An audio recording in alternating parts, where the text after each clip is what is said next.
Bonjour, bienvenue dans une autre capsule vidéo de QuickBooks. Aujourd'hui, on va vous montrer comment créer un nouveau fournisseur. Donc, dans un premier temps, nous pouvons aller dans l'onglet Dépenses et Fournisseurs. Donc, comme vous pouvez le voir, actuellement, on est dans une entreprise fictive, donc ce n'est pas des vraies données. Donc, ça peut mentionner un peu de tous les fournisseurs qui existent.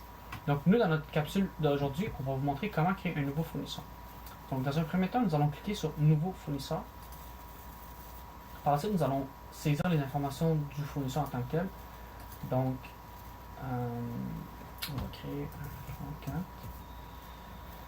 68, Québec Inc. Bon, son courriel, on peut mettre le numéro de téléphone. Donc, 819 561 4, parfait. Site internet, sur un, on va mettre, le site de bureau en gros. Par la suite, l'adresse encore 3350 Boulevard Martin, Sherbrooke, Québec. Et n'importe quoi. Pays Canada. Donc ici, dans les notes, on peut également mettre les informations qu'on a sur le fournisseur. Est-ce que c'est la famille? Est-ce que c'est une entente de fournisseur? Ça fait 10 ans qu'on fait affaire. Également, on peut mettre la pièce justificative. Moi, l'affaire que j'aime mettre dans les pièces justificatives, c'est vraiment le specimen check ou les informations bancaires pour être sûr de les avoir dans un endroit sûr et rapide d'aller chercher.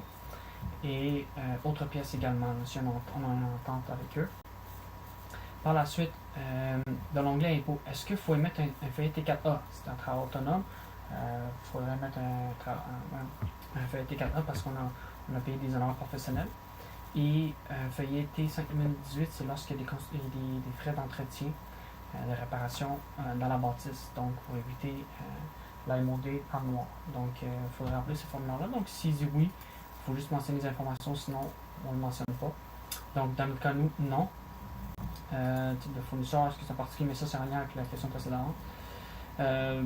Taux de dépense, donc taux de facturation, modalité de paiement. Est-ce que le fournisseur nous accorde 15 jours, 30 ou 60, ou il faut en payer dès la réception?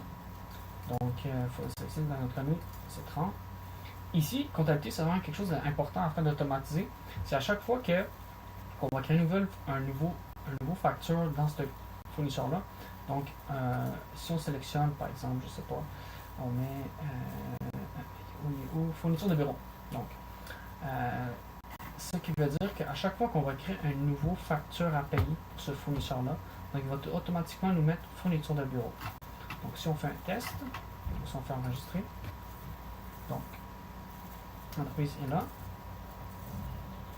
Donc, si on fait une nouvelle opération, donc, facture à payer, c'est une des onglets qu'on va souvent utiliser.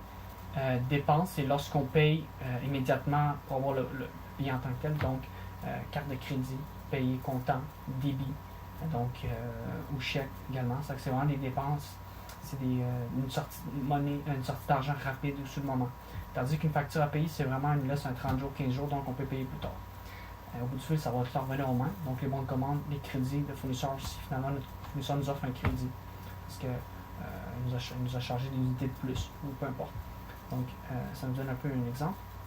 Donc, nous allons vous montrer un peu à quoi ça ressemble lorsqu'on crée une nouvelle facture. Donc, le numéro N30, comme on l'a mentionné, le numéro de la facture, on va mettre 001, c'est la première facture. Donc, la date, est-ce qu'on veut mettre la date de facturation en date du 25 juin 2023? L'échéance, ben, logiquement, comme c'est N30, ben, il va le mettre en juillet. Le lieu, on peut mettre un lieu, un ou deux magasins, dépendamment. Fait, comme je l'ai mentionné, comme que nous avons programmé précédemment qu'à chaque fois que nous allons comptabiliser une facture en lien avec cette entreprise-là, 1, 2, 3, 4, 5, 6, 7, Québec Inc., donc il va automatiquement mettre le compte fournisseur, un compte fourniture de bureau pour le compte comptable, mais on peut également venir le changer. Donc on peut finalement se tromper, c'est un horaire professionnel. Donc, tenue de livre, janvier et février 2023. Je dis n'importe quoi. Donc, 100$, va être pile. Il y a la taxe. Facturable, non. Ça, c'est vraiment si on a un projet. Client, non. Parfait. Classe, c'est une classe? Non, on n'a pas de classe. Donc, ça ressemble à ça. Donc, on peut mettre également une pièce justificative. si on a reçu la facture vraiment papier. Donc on peut venir l'insérer pour être sûr de s'en rappeler. Et ça, c'est une grande recommandation à faire. Et comme vous pouvez le voir, donc c'est 1000$ plus la TPS TVQ. Donc ça me donne un total de 1149,75. Donc on va faire enregistrer et fermer. Et voilà, notre transaction est faite. Donc ça fait le tour sur comment créer un compte fournisseur et également rapidement créer une facture à payer dans le compte fournisseur en question. Merci, bonne journée.